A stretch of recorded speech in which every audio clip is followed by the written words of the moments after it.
4. Tempat berhubungan badan suami istri yang paling hot selain di kamar.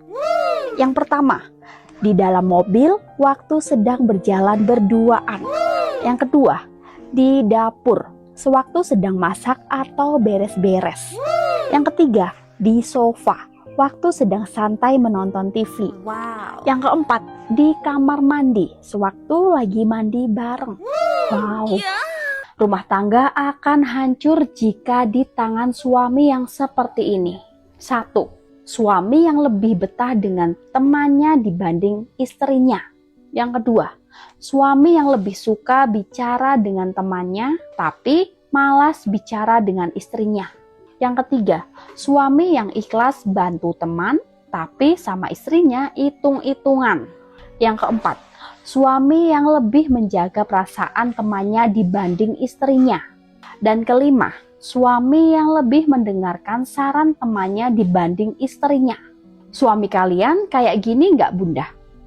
Kalau kamu punya teman yang suka mentraktir kamu, bersyukurlah.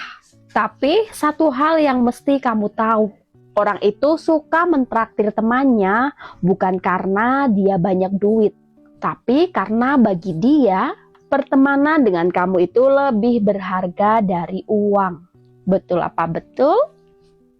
Suamiku selalu minta dari lubang belakang.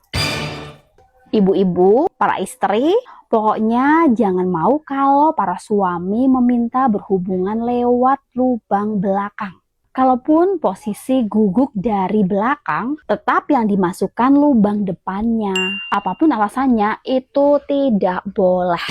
Karena lubang belakang itu tidak didesain untuk ditusbol. Apalagi secara agama, itu sangat-sangat dilarang. Dan secara medis, itu juga tidak aman sama sekali. Jadi para ibu-ibu, pokoknya kalau para suami minta berhubungan badan lewat lubang belakang, jangan mau ya. Ciri-ciri wanita kalau lagi berbohong. Biasanya wanita kalau berbohong, hampir 99% mereka akan melakukan 5 pola ini. Yang nomor 5 yang paling sering wanita lakukan kalau lagi berbohong. Coba cek istri kamu seperti ini enggak? Yang pertama, dia akan memakai teknik marah duluan. Begitu kamu bertanya, dia pasti akan langsung emosi. Dan setelah dia marah-marah, dia pasti akan melempar kesalahan kepadamu. Dia pasti akan bilang sama kamu kalau kamu itu berlebihan. Kamu terlalu curigaan. Dia sengaja membuatmu merasa bersalah. Padahal sebenarnya ini hanya teknik yang dia pakai untuk menutupi rasa paniknya. Karena apa? Karena dia takut ketahuan. Yang kedua, wanita yang berbohong, dia akan mengalihkan topik pembicaraan. Dia tidak akan pernah menjawab pertanyaanmu dengan jujur. Setiap kali kamu bertanya, dia pasti akan muter-muter. Dan dia akan sengaja mengalihkan pembicaraan. Dia menganggap kamu bisa dibohongi dengan gampang. Jadi dia sengaja mengalihkan pembicaraan supaya kamu diam. Dan akhirnya kamu menjadi kebingungan sendiri. Yang ketiga, dia berlagak menjadi korban. Padahal dialah pelakunya. Bukannya menjawab pertanyaanmu, dia justru malah menyerang balik. Dia justru membalikkan keadaan. Dia malah menuduhmu balik. Atau yang sering kita dengar dengan sebutan playing victim. Ini sebenarnya trik lama. Dia yang salah, tapi dia yang teriak paling kenceng. Dia pelaku, tapi berlagak seperti korban. Tujuannya cuma satu, yaitu membuatmu merasa bersalah. Dan akhirnya kamu berhenti bertanya. Yang keempat, bahkan dia sampai membawa-bawa nama Tuhan. Dan yang terakhir, yang paling sering dilakukan, wanita akan pura-pura menangis. Ingat satu hal, kalau seseorang berkata jujur, dia justru tidak akan memakai emosi untuk menjawab pertanyaanmu. Itulah 5 pola kalau wanita sedang berbohong. Menjadi kaya raya lewat jalur langit. Tetangga sampai curiga uang tidak habis-habis.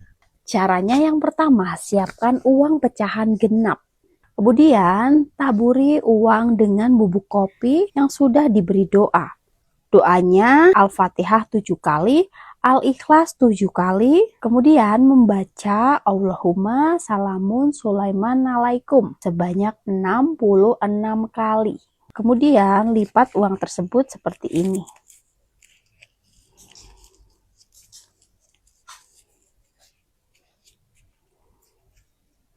Kemudian simpanlah uang tersebut di dalam dompet.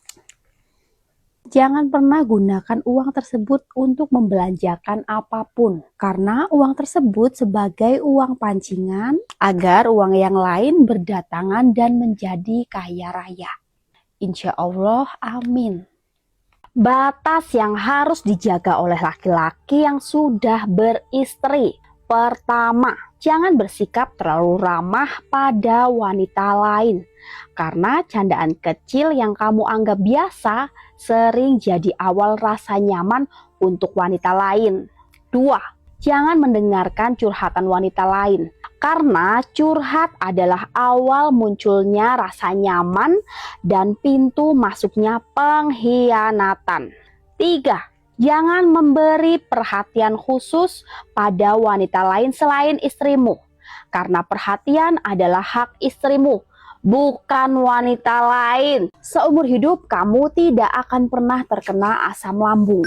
Asam lambung sembuh total sejak minum ramuan ini. Yang sudah bertahun-tahun memiliki riwayat asam lambung tidak sembuh-sembuh, sudah sampai pergi ke dokter, minum obat medis ini itu, tapi tidak kunjung sembuh, kalian wajib minum ramuan ini. Silakan bagikan resep ini kepada keluarga, kerabat, dan saudaramu yang memiliki riwayat asam lambung. Minumlah resep ini setiap sebelum tidur. Siapkan 1 ruas jahe, 1 ruas kunyit, dan 2 lembar daun pandan. Kemudian geprek jahe, kunyit, dan iris kecil-kecil daun pandannya. Rebus ketiga bahan tadi dengan 2 gelas air hingga mendidih. Dan tunggulah sampai airnya menyusut. Kemudian minumlah ramuan ini selagi masih hangat. Diminum waktu perut kosong juga tidak masalah.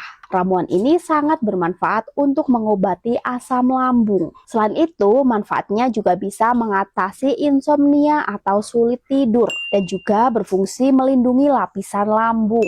Ingat, diminumnya rutin setiap kali mau tidur. Rasakan efeknya setelah minum ramuan ini selama 7 hari. Selamat mencoba! 4.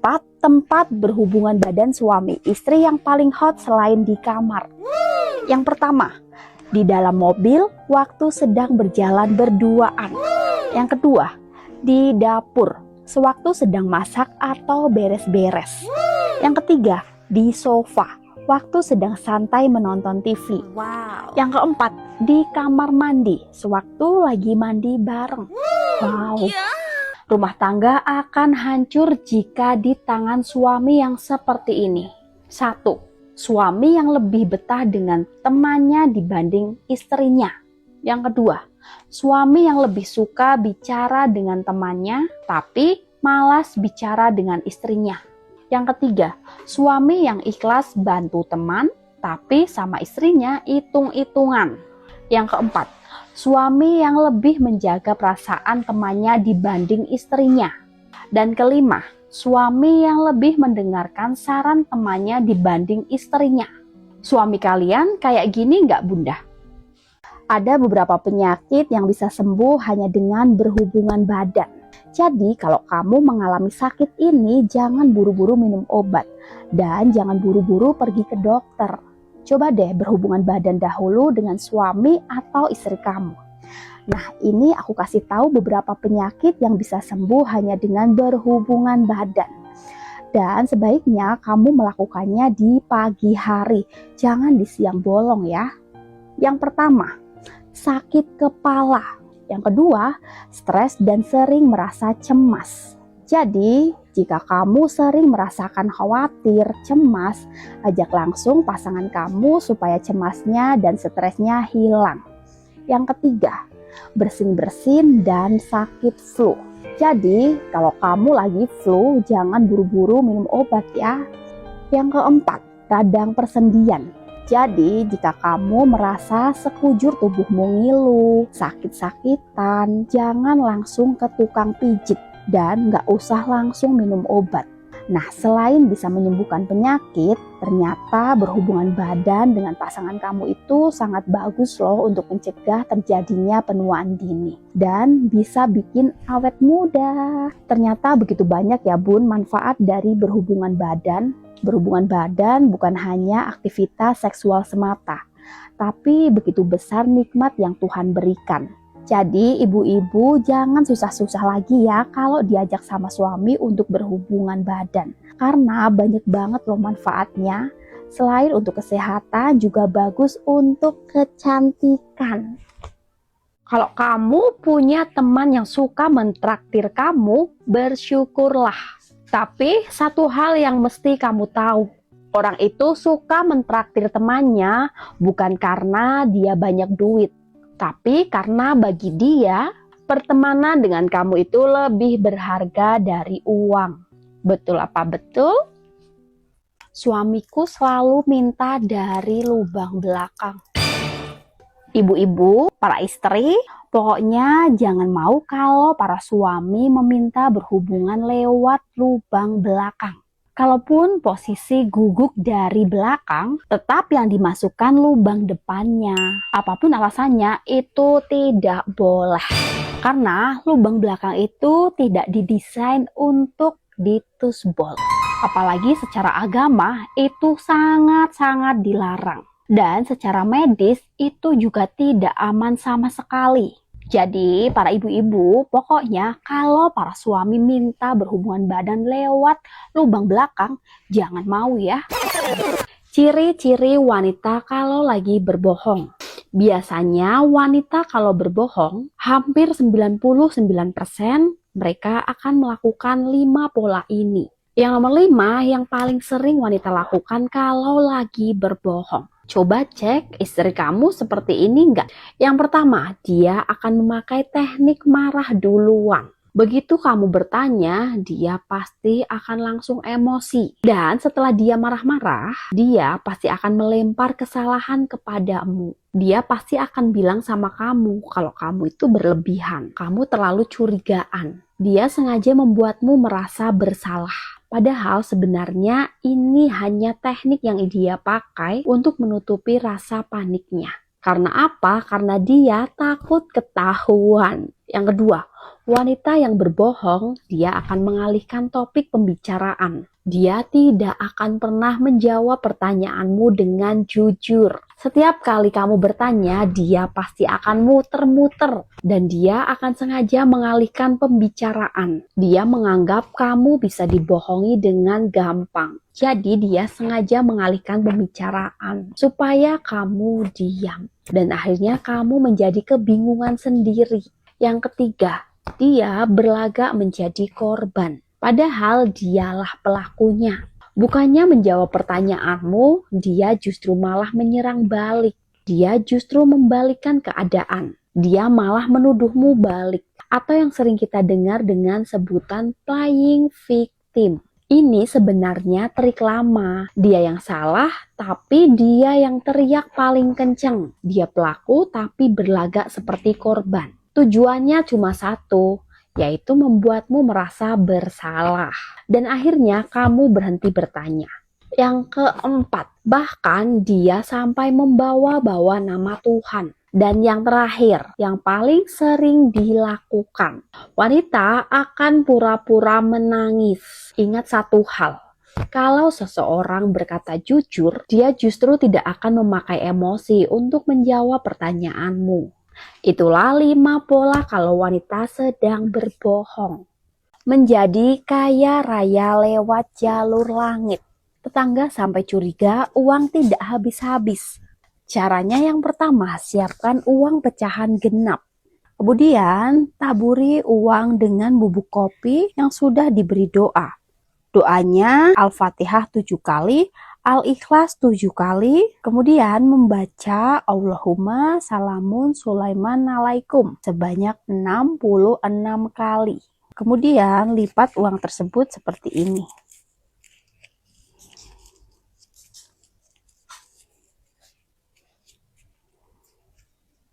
Kemudian simpanlah uang tersebut di dalam dompet. jangan pernah gunakan uang tersebut untuk membelanjakan apapun, karena uang tersebut sebagai uang pancingan agar uang yang lain berdatangan dan menjadi kaya raya. Insya Allah, amin. Kau kayak mana kau jadi orang? Apa nggak bisa mereka diatur sama suamimu? Kenapa rupanya? Kenapa rupanya nggak pernah aku tengok kau menghargai suamimu? Makanya kalau mau dihargai cari uang yang banyak biar bisa ngatur. Kau bilang kau menghargai pula. Jadi kalau aku nganggur kau nggak mau lagi menghargai aku? Iya. Kamu tahu nggak, suami seperti apa yang paling menderita? Suami yang paling menderita bukanlah suami yang kerjaannya paling berat. Bukan pula suami yang punya penghasilan paling kecil. Tapi suami yang paling menderita adalah suami yang setiap hari pulang ke rumah, namun tidak pernah merasa pulang. Pagi hari saat dia mau berangkat kerja, yang dia dengar bukan doa, tapi omelan. Langkahnya keluar rumah bukan dengan tenang, tapi dengan hati yang sudah lelah duluan. Seharian dia berjuang di luaran sana. Dia menahan capek, menahan emosi, menahan beban hidup. Dia berharap ketika nanti pulang ke rumah, dia bisa sedikit bernafas lega.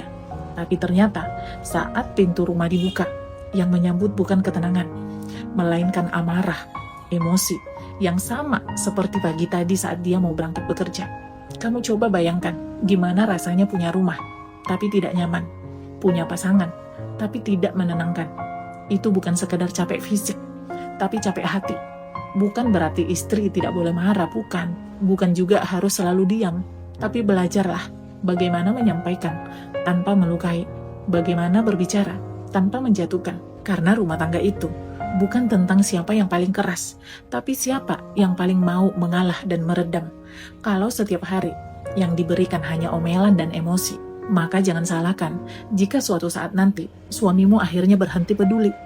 Bukan karena dia tidak cinta lagi, tapi karena dia sudah terlalu lelah untuk merasa.